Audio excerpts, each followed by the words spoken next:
Hello students, welcome to Hindi nation. I hope you all are doing well. आज हम पढ़ेंगे गद्य संकलन की सती कहानी जो कि शिवानी द्वारा लिखी गई है। चलिए तो शुरू करते हैं।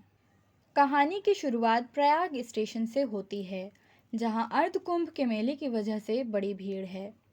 लेखिका को ये देखकर तसल्ली हो जाती है कि सफ़र में उसके साथ बैठने वाली या आसपास के लोग महिलाएं हैं। 4 सीटें होती हैं ना, तो महिला को ये देखकर तसल्ली हो जाती है कि अब उसको पुरुषों के खर्राटे नहीं सुनने पड़ेंगे। लेखिका के अंदाजे के हिसाब से एक महाराष्ट्री महिला तो दूसरी पंजाबी महिला थी, तीसरी शिवानी जी और चौथी अभी आई नहीं थी। महाराष्ट्री और पंजाबी महिला के साथ भारी भरकम सूटकेस के साथ बड़े बड़े और ठसे ठसे होल डॉल थे।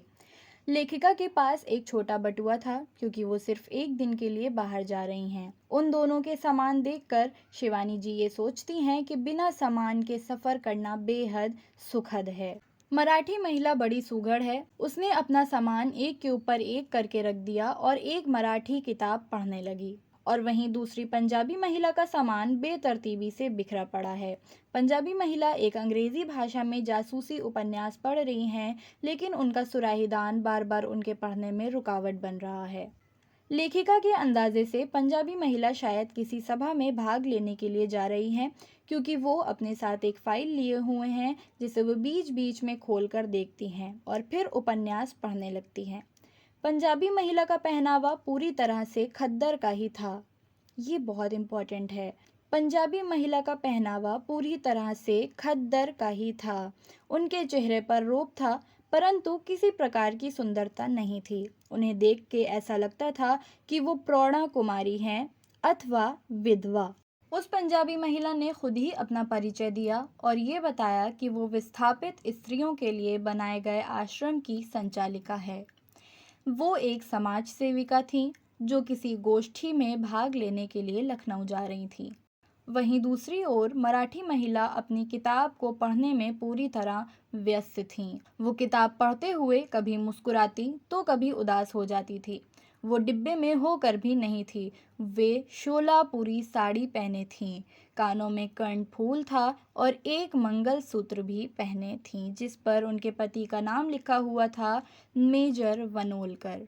मराठी महिला के पति का नाम था मेजर वनोलकर। इसी बीच गाड़ी के सीटी मारते ही चौथी महिला ने गाड़ी में प्रवेश किया और गाड़ी चल दी। उनके हाथ में बेंत की एक टोकरी थी और एक बटुआ भी था। उसके आते ही जब लेखिका पंजाबी महिला और मराठी महिला उसे देखने लगती हैं, तो उसने कहा, मैं 6 फुट 10.5 इंच लंबी हूँ।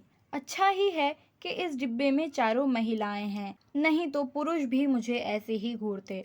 उसने सभी से प्रश्न पूछा। लेखिका के साथ ही पंजाबी महिला ने बेरुखी से जवाब दिया, लेकिन मराठी महिला ने ये कहकर टाल दिया कि मैं हिंदी नहीं जानता। तब उस चौथी महिला ने अपना परिचय दिया कि उसका नाम मदालसा सिंघानिया है, जो प्रिटोरिया से अपने पति की मृत्यु देह लेने आई है। ये सुनकर तीनों चौंक जाती हैं। वो ताज़ी विधवा सी नहीं लग रही थी। उसने बताया कि उसके पति पर्वतारोहण के लिए भारत आए थे और एक तूफान में दबकर उनकी मृत्यु हो गई। आज के लिए बस इतना ही। आगे की कहानी के लिए मिलते हैं नेक्स्ट पार्ट में।